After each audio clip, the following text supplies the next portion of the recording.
legendary. The group Welshly Arms sing a question to us. It's this: how many times will you learn the same lesson? My mama used to ask that same question to me when she put it, how many times do I have to tell you this? But isn't it true that we often have to learn and relearn over and over again? And I knew that as a first grade teacher because I knew that I had to teach something more than once for it to sink into somebody. But sometimes I forget it as a pastor. I look and I say, didn't you hear what I said last week? Weren't you here? Weren't you listening? And we easily do that as adults, don't we? We think that that other person should hear it the first time, but we think that, I think they think that about us as well. Because we forget. And life makes it easy for us to forget. Because it's especially true that we forget those kinds of things with people with whom we disagree. Who for some reason or another sit outside of what's easy for us to understand or live in. And so we very simply build barriers between us. And when we have those barriers, it's almost always a way of being able to say, see, the right people are on this side and the others are over there. This week, yesterday, in fact, I was looking to find that Tour de Tucson map to see where all those bicyclists would be, right?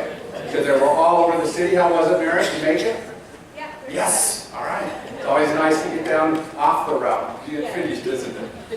And so there were all these people all over the city. But here's what struck me about that map. Because underneath they had one of those comment sections. And every single comment there had a tinge of the negative. Now that's why I don't go out during this weekend. Right? That's why I avoid whatever it is. And I can understand it because it is a mess. There's a whole bunch of people going by and you might have to wait a little bit. It snarls traffic a bit. And but isn't it interesting how we easily go to the negative? How we easily see what gets in our way and how we easily put a wrong on them. And it's often because we already have the right answer. I had on Facebook, there was a group that had a bit of a discussion.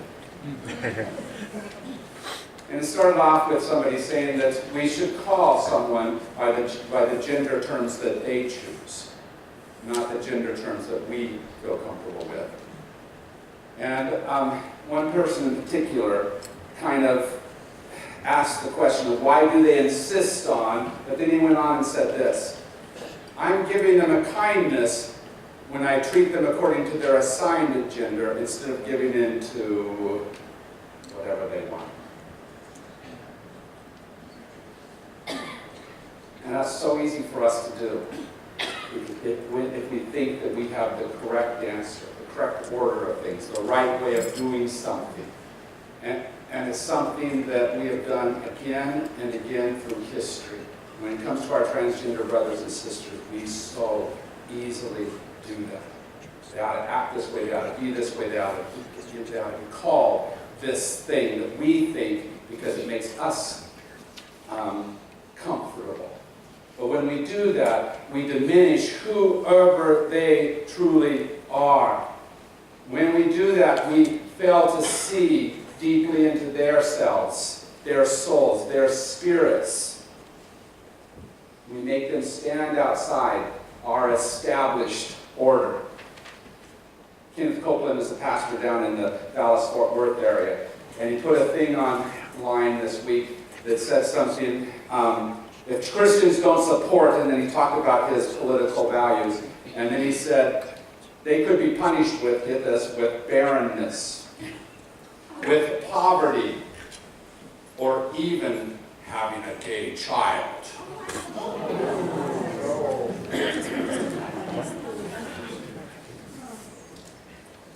If we can establish something as lower than us, then it makes it so much easier for us to control that situation. We so easily build that wall and say, they're on the outside. We cover them over with whatever it is that makes us comfortable, but at what expense? In Pima County, the #1 recipients of hate crimes are the LGBTQ community. And we're a pretty friendly space compared to many. And yet, there we are still. But lest we feel self-righteous about this, I want you to remember the history of this advocacy work that's been done, of this community that we're trying to develop. How often have the different letters in the alphabet been at odds with each other?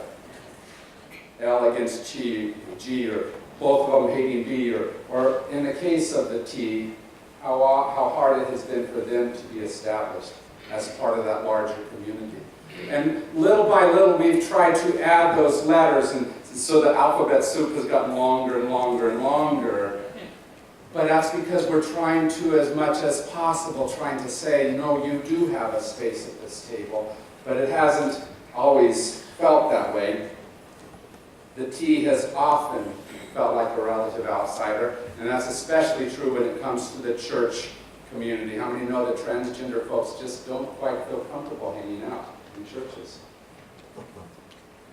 That it's a difficult thing for them to see us as allies.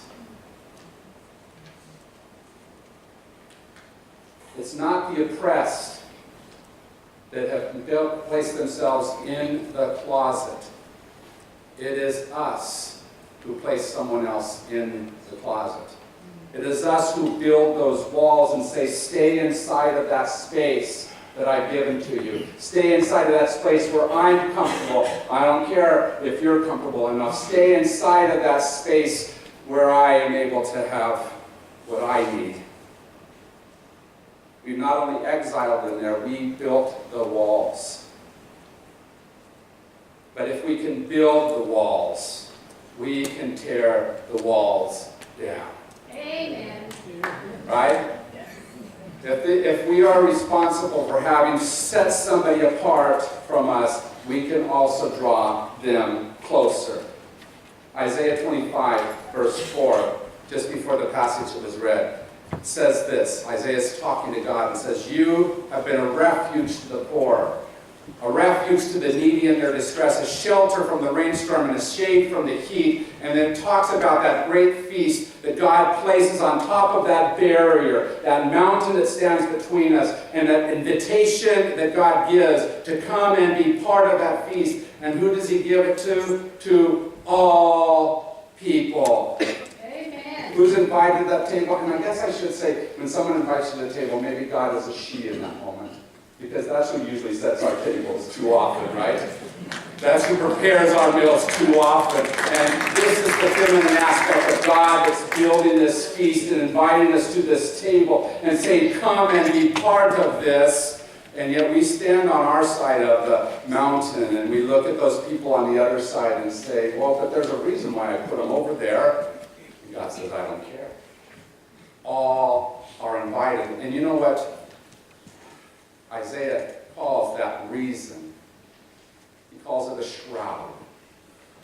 A shroud that has been placed over whoever is on that other side. And you know what it says? It says God will destroy the shroud. And that shroud has a sense of death. It's because we don't want to truly look at those people on the other side. And so we hide them behind whatever reasoning we have.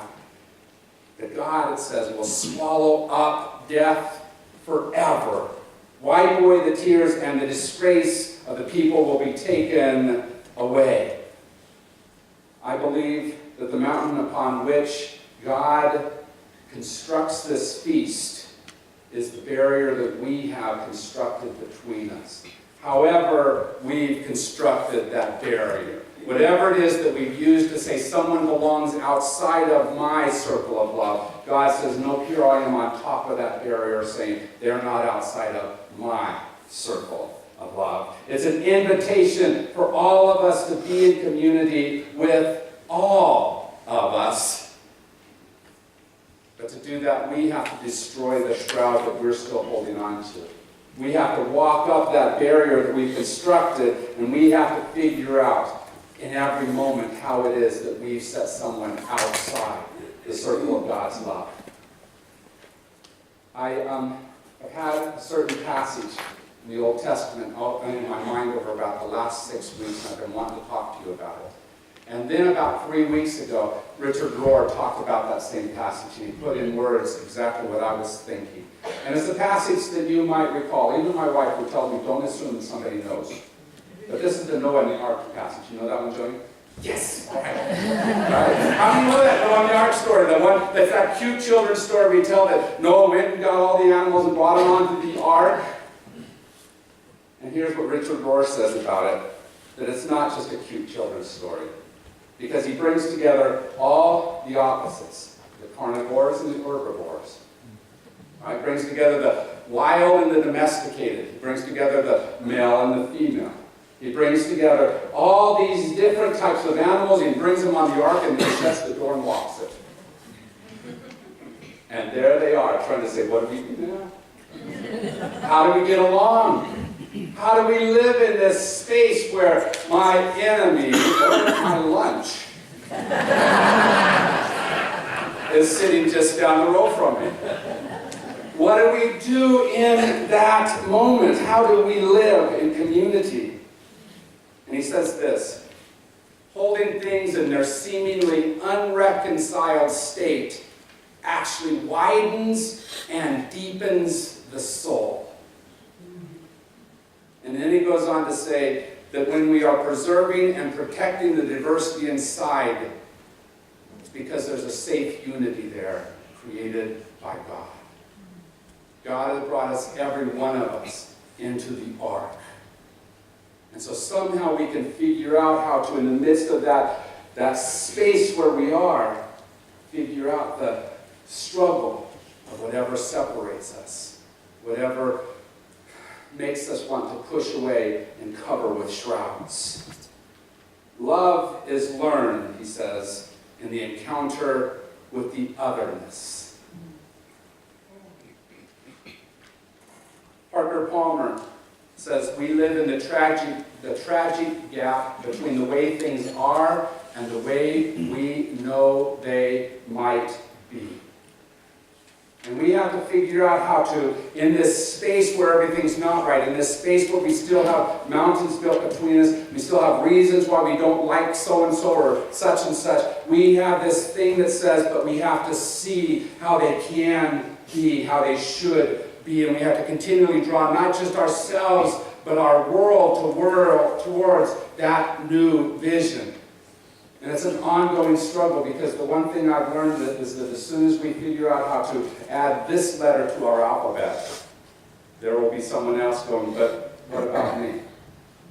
As soon as we've added one more name, one more person, one more type to the ones that we decide we can love, there will be someone else that says, I don't feel your love. And we have to continually reach out and see who it is today that we can include, that we can choose to love. Jon Stewart, the comedian, said, those fighting to be included in the ideal equality are not being divisive. Those fighting to keep those people out are. So wherever it is that we are still holding someone at abeyance, someone outside, someone beyond the barrier and covered by the shroud, wherever it is that we're doing that, we're the ones that are the purveyors of divisiveness. And this scripture is about God saying, take that shroud and get rid of it. Destroy that thing which covers them, whatever image you have of that other person, and see first of all the love that I place there. Isaiah ends this passage by saying, this is the God for whom we have waited. Let us rejoice, for the hand of God will rest on this mount. Do you see God in that moment? Are you allowing yourself to be open to how God sits in that space between you and them, whoever they are, and draws you together? Wally Suman wrote a song, and I want to just read some of the words that he wrote, because it's a great song. It says, rise up, and know the one whose heart is our home. Rise up and know who calls us by name. Rise up and know the one who gives us this song. Within love's shelter we are never alone. Live in the Spirit, sharing love each day. The Spirit of truth and life shows us the way. The Spirit of truth and life shows us our worth. I love these elections. You know, he said that a year passed some elections that didn't quite go the way I wanted. 1 year later, 8 openly transgender individuals were elected around our nation.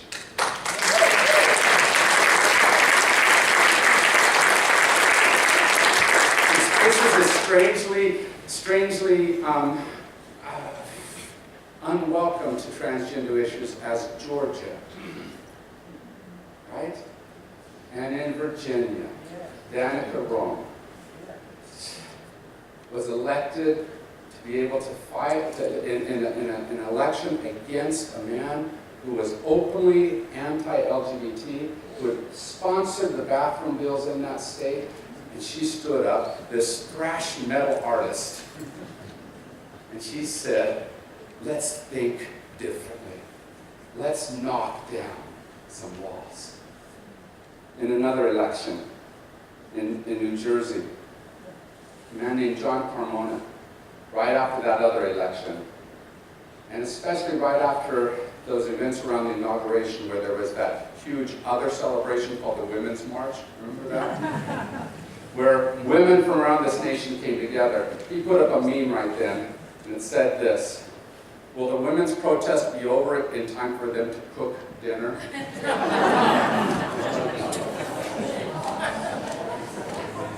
Ashley Bennett heard that. She got a bit angry. And that anger moved her to do something, to become something, and she ran against John Carmona, and she defeated him. And she has his position now. And she said in that space, she said that she doesn't plan on making it home to cook dinner anytime soon.